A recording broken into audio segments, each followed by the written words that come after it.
on the prairie with the cold winters and that. Yeah. Okay. Now what we're going to do is, we completed the square on each of these problems, and we got the vertex. So some of our person said, well, why don't we just complete the square in general for this quadratic function, and then we'll have a formula that will work, all the time, so we won't have to do this, because these are repetitive steps, right?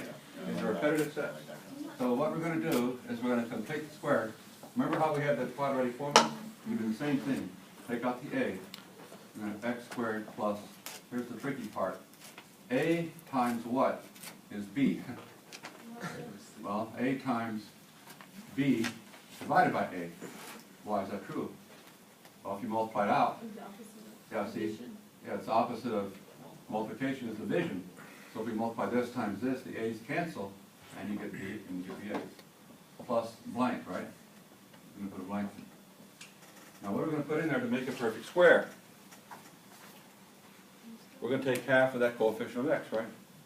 Half of b over a. So on the side here, we're going to take half of b over a. We don't know what it is, so we're going to call it b over 2a. Now we're going to take half of that number, what are we going to do? We're going to square it. Now when we square it, we're going to get b squared over 4a squared. So that's the thing we're going to add inside the parentheses. That's the thing. It's going to be b squared over 4a squared. Now remember, when we add it inside the parentheses, we got to do the opposite on the outside. But what we really added, we really didn't add this, we added a times that. A times it. So let's go a times b squared over 4a squared. What? See, this simplifies, right? One of the a's drops out. So what do you have? You have b squared over 4a. So we added that inside the parentheses. So what do we got to do over here? Subtract it, right? Well, okay, we're almost there. This is a perfect square. Looks kind of ugly, but it's a perfect square. What is it the square of? Remember how to take the square root of that, right? X. Take the square root of that. What is the square root of that? Red term. B over 2a. The square root. Quantity, what? Squared. Because that's how we do it, right? We take the square root. And on the outside we have c minus b squared. We don't need to worry about this term too much. So there's your general quadratic equation. Now from there we can read off the vertex. We can read off the vertex. What makes this 0? What makes that 0? Well, what makes, we put x in there. Negative b over 2a. Yeah, if x is negative b over 2a, that'll make that 0. So that obviously is your h. Now this number out here is your k, but you don't have to memorize that formula because if you know the vertex, the x-coordinate, you can just substitute it in to get the k. So that's an unnecessary formula to have to remember. All you got to remember is negative b over 2a. So negative b over 2a is going to be the vertex of any quadratic function. Now, let's go do an example. Remember the example we just did, right? F of x equals 3x squared. What is it, plus 6x? Or minus 6x plus 7? Okay, now we went through all the completing the square and we found the vertex. And the vertex was 1, 4, right? All right, so let's do the a is 3, b is negative 6, and c is 7, right? So the vertex, if we just plug the formula, is going to be negative b over 2 times a. So it's going to be negative b, which is negative 6 over 2 times a. 2 times 3 is 6, so it's going to be 6 divided by 6. So we know the vertex is 1. See, that's 1. Now to find the y-coordinate of the vertex, we just substitute f of 1 in the original formula. And if we take f of 1, we're going to get 3 times 1 squared minus 6 times 1 plus 7 plus 3 minus 6 plus 7 is 4. So 1, 4 is the vertex. 1, 4. Now, if we use this as our a, we can rewrite f of x equals 3 times x minus 1 squared plus 4. And that's exactly what we got over here. All that, yeah. See the power of algebra. When you have algebra and variables, you can come up with a formula that you don't have to complete the square every time. You can just use the formula negative b over 2a.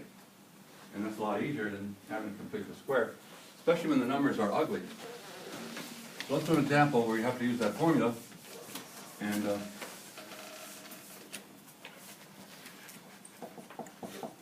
so let's do the one in the book here, 1/4. Now let's do something different. Negative 2x squared minus 5x plus 7.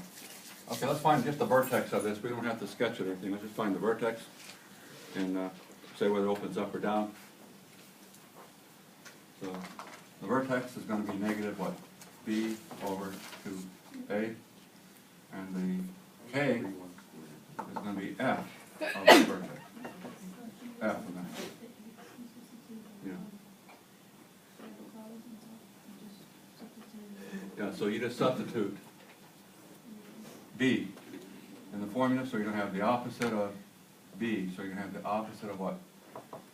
Negative 5 over 2a.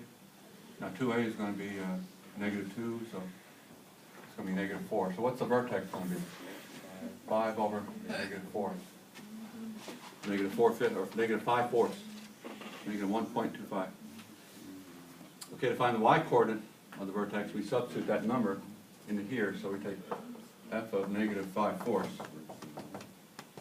and negative 2 times negative 5/4 squared minus 5 times negative 5/4 plus 7.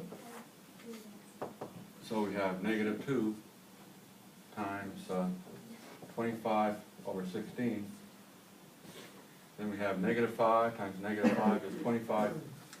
This is ugly, but 25/4 plus 7. So we're going to have negative 50 over 16 plus 25/4 plus 7. Now, what's a common denominator? Well, actually, we can reduce this. Can't we? No. To 25 over 8. Yeah, so this is negative 25 over 8.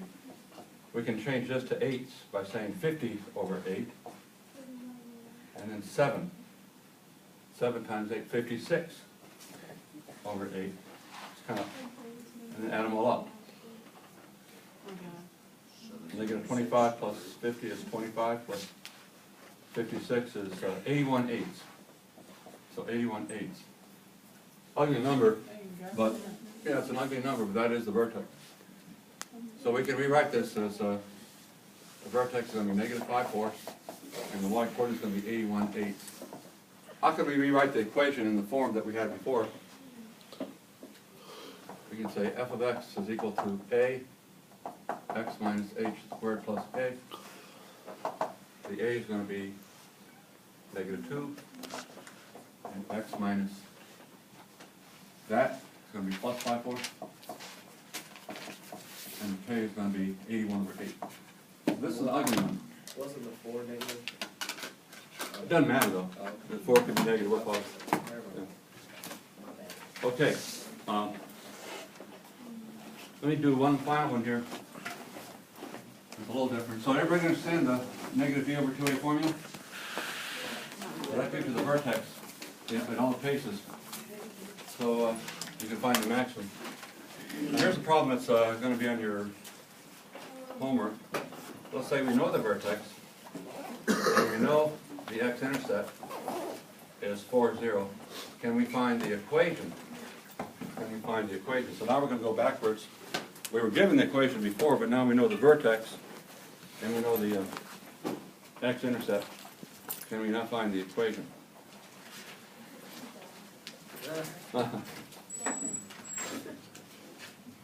Yeah, I'm almost done too, but all right. We know the vertex, we know the x-intercept. Let's start with, what's the general equation of the parabola? You remember? You should remember. A times, no, not the formula, but the general equation. A, I'll give you a hint, A times what?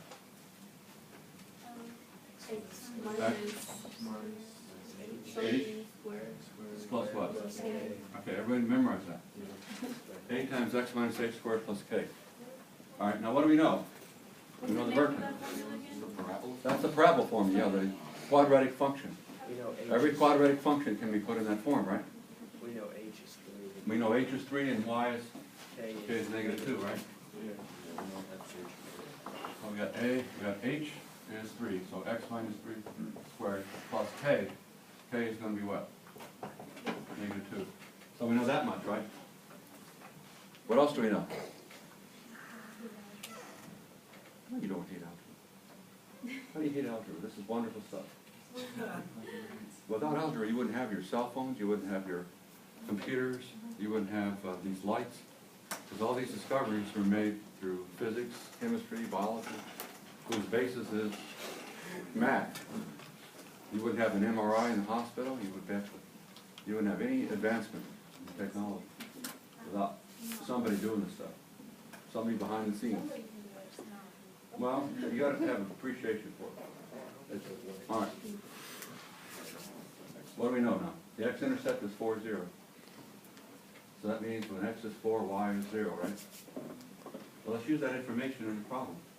If x is 4, y is 0, that means that 0 is this, right? And x is what? No, 4.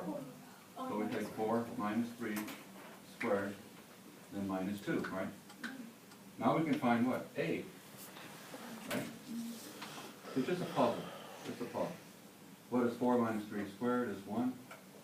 This is going to be A minus 2. So what is A? A is 2. Let's go back and rewrite it. We have 2 times x minus 3 squared minus 2. There's our equation, right there. So if we know the vertex and an intercept, you can find the equation. Just a puzzle. Puzzle. Now I know many of you won't use this directly, you won't become interested.